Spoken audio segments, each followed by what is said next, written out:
time for a bit of a history lesson. So the first 3 gens were all on the Game Boy systems. Pretty cool, huh? But times are changing, and the DS has arrived to take the Game Boy's place. On top of this, Pokemon's popularity is waning, with Ruby and Sapphire not selling as well as their predecessors, Gold and Silver. So, something needed to be done to keep up. Granted, Game Freak took their sweet time with these, but hey, they don't say Diamond and Pearl are amazing and slow for nothing.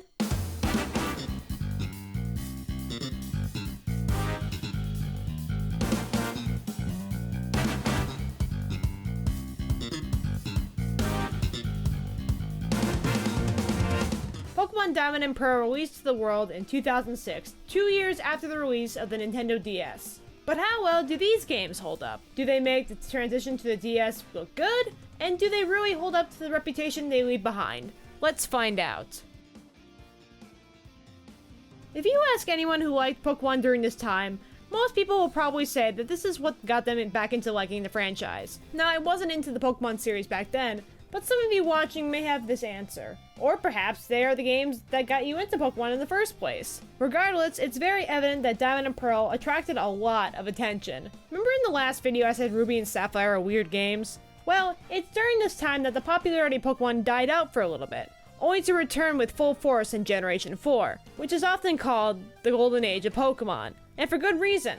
Why? Because these games had Wi-Fi. Yeah, rip Nintendo Wi-Fi, we miss you greatly.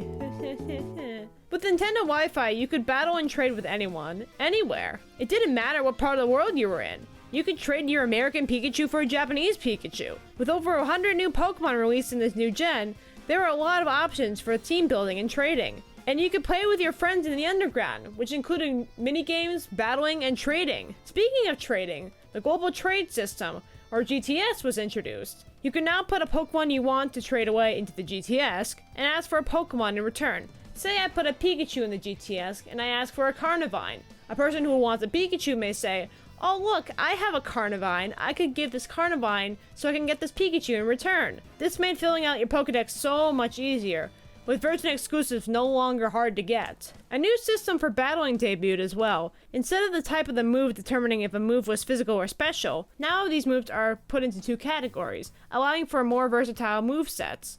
Thunder Punch, for example, a move that used to be special-based because it's an electric-type move, is now physical-based, as it makes contact with the opponent. There are also some returning features. The day and night cycle from Gold and Silver is back, adding to the updated graphics. Contests return in the form of Super Contests, a more upgraded experience using Poffins instead of Pokeblocks. And guess what? There's connectivity to the Gen 3 games, so now you can transfer your Pokemon over from Ruby and Sapphire and Emerald. At least if you have a normal DS or DS Lite, and not a DSi like I do. As for the main game itself, the graphics look so much better. Game Freak decided to fool around with the 3D elements, even though it's not really 3D, and dang does it look good. And the music, holy frick the music.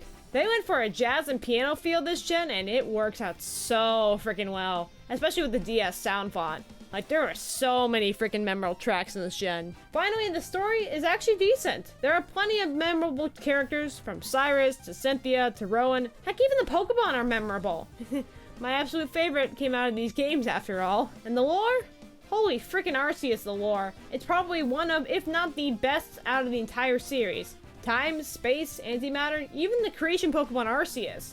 Diamond and Pearl has it all. It's too bad that they have a few bad things too.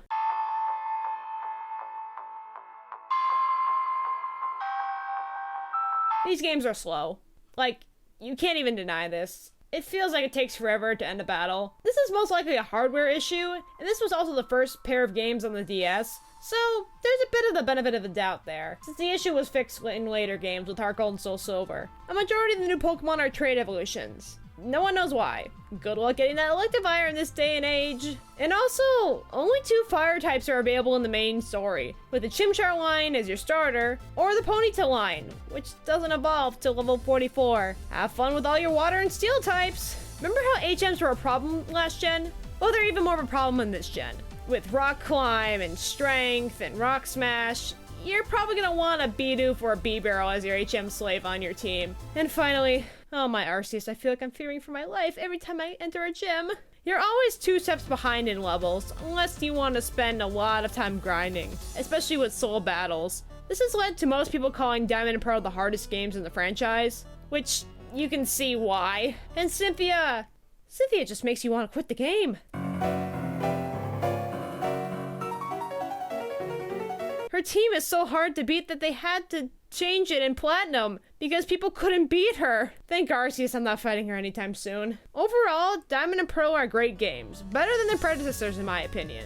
Now this is the part where I say you want to play the remakes, but honestly, don't play Brilliant Diamond and Shining Pearl. Don't do it. They're so bad. You're just better off playing the originals. And yeah, Pokemon Platinum, that too. Platinum's great. It has a distortion world and everything with Giratina. But yeah, definitely play these games if you ever... And Giratina is kidnapping you, isn't he? Don't you take him to the distortion world. Don't take them. No!